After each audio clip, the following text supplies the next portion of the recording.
senhor presidente em exercício, deputado Otelino, senhoras deputadas, senhores deputados, jornalistas, galeria, aqueles que nos assistem pela TV Assembleia e pela internet. Estamos aqui de novo na tribuna para discutir mais uma medida provisória. E como toda a casa sabe, todos os deputados à mesa, nós estamos aqui de fato num movimento de obstrução da pauta da casa. E por que essa obstrução?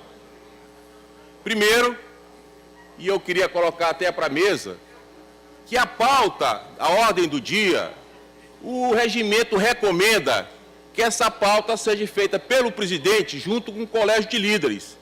E eu acho que era uma medida acertada a mesa seguir essa recomendação do regimento no momento de apresentar a pauta para o plenário desta casa, que sejam reunidos os colégios de líderes e discutida a pauta de maneira democrática, para que a gente, inclusive, nessa reunião possa até vencer algumas dificuldades. A segunda questão é que realmente não está correto, e eu diria até que não é legal fazer essa quantidade de medidas provisórias que o governo está fazendo. A medida provisória é uma exceção. A regra é você mandar para a Assembleia para ser discutida, debatida, melhorada, são os projetos de lei. Aí sim, há um debate, há um espaço maior de tempo, as comissões podem participar desse debate, a sociedade pode participar, os estudantes, os trabalhadores, os sindicatos, é esse o papel da Assembleia. E, através da medida provisória, que já entra em vigor do momento que ela é editada, todo esse processo não acontece.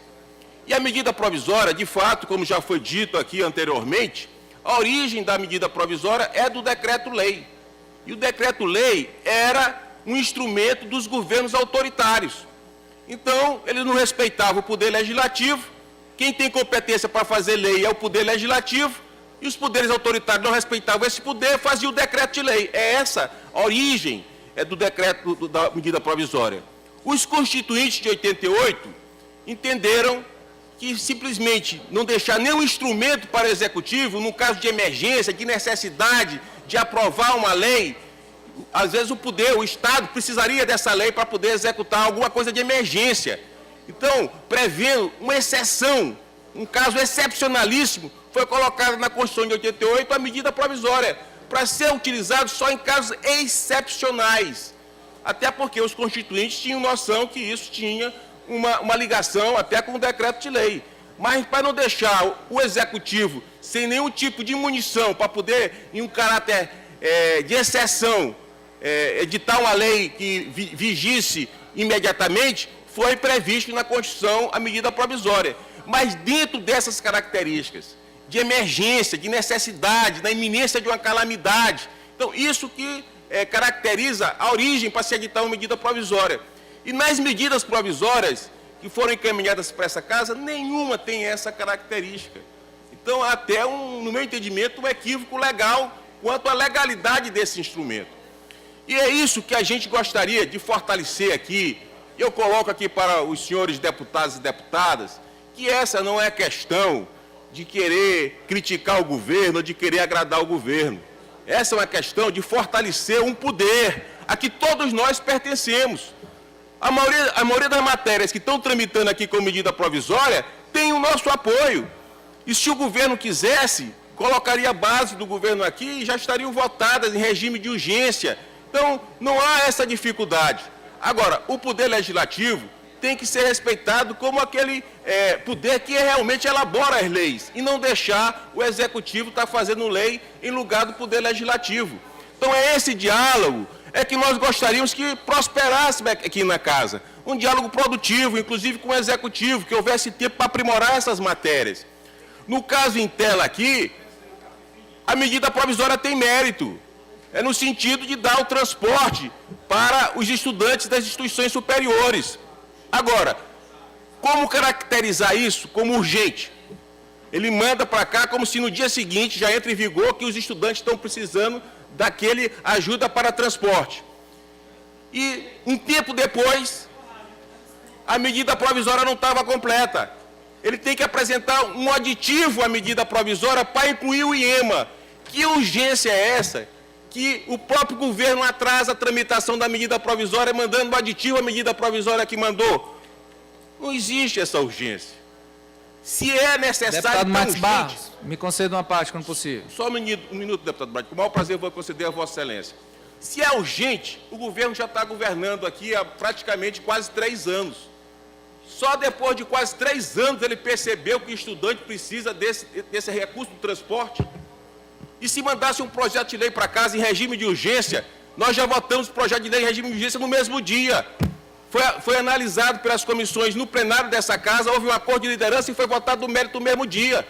É só a questão de respeito à Assembleia Legislativa que eu defendo aqui. Então não há necessidade, não é urgente. O próprio governo emendou a medida provisória para acrescentar mais o IEMA. E, além de tudo, ele está governando há quase 3 anos. Por que não mandou isso no primeiro mês ou no primeiro ano de governo? Está mandando no 3º ano de governo? Qual é a urgência que tem isso? É bom o projeto, mas não como medida provisória.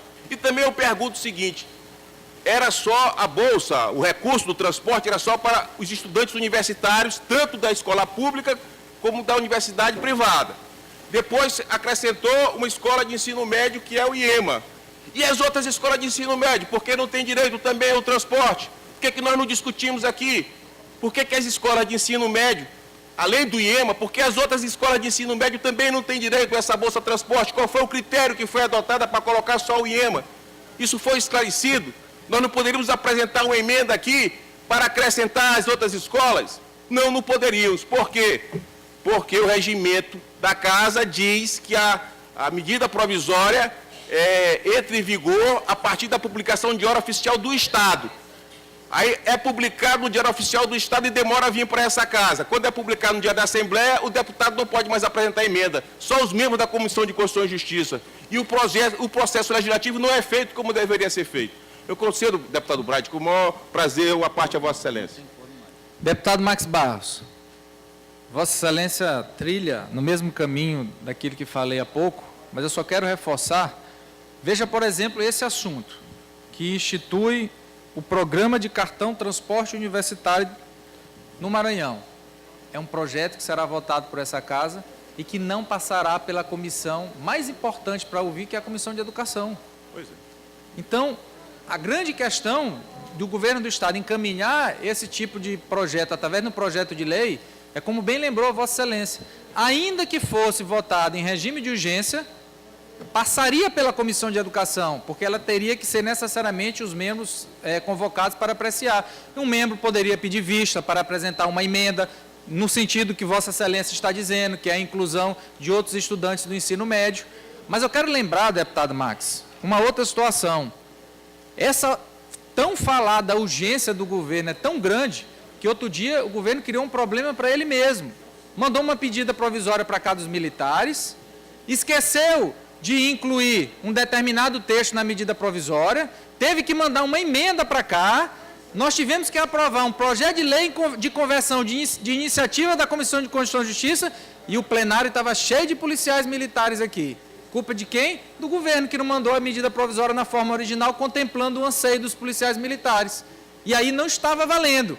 Tinha um prazo para a promoção e nós precisamos votar naquele dia, foi o acordo que foi feito para desobstruir a pauta e votar. Então veja, Vossa Excelência, os exemplos que o próprio governo dá do erro em mandar as medidas provisórias para cá com essa tão falada urgência sem discutir. Porque o próprio governo manda a medida provisória errada, depois tem que emendar através de uma mensagem e essa emenda tem que virar um projeto de lei de conversão sem valer aquela matéria que foi encaminhada no segundo momento. Portanto, quero parabenizar o tema que Vossa Excelência traz a esta tribuna. Eu agradeço a Vossa Excelência, incorporo ao meu pronunciamento e a questão é simplesmente essa. O bloco independente aqui, qualquer matéria que venha de onde vier, do Poder Executivo, nós temos o maior interesse em votar se for de interesse da população.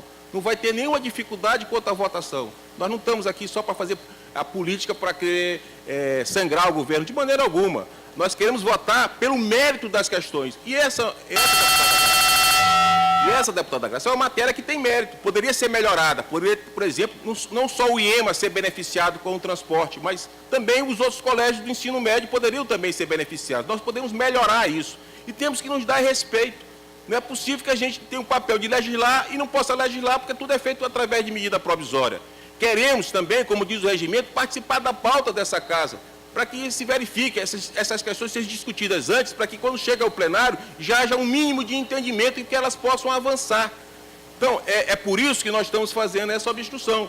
E que eu entendo que, de certa forma, até os próprios deputados da base do governo, alguns dão razão à nossa obstrução. Porque na oposição, na base do governo, tem, eu acho que praticamente incondicionalmente, tem 29 deputados, que é mais do que suficiente para aprovar qualquer matéria nessa casa. Então, se não está tendo quórum mesmo com a obstrução, talvez até porque alguns membros da própria base do governo não concordem como as maneiras estão acontecendo. Então, senhor presidente, para concluir, eu quero dizer o seguinte, que no mérito da matéria eu vou votar a favor.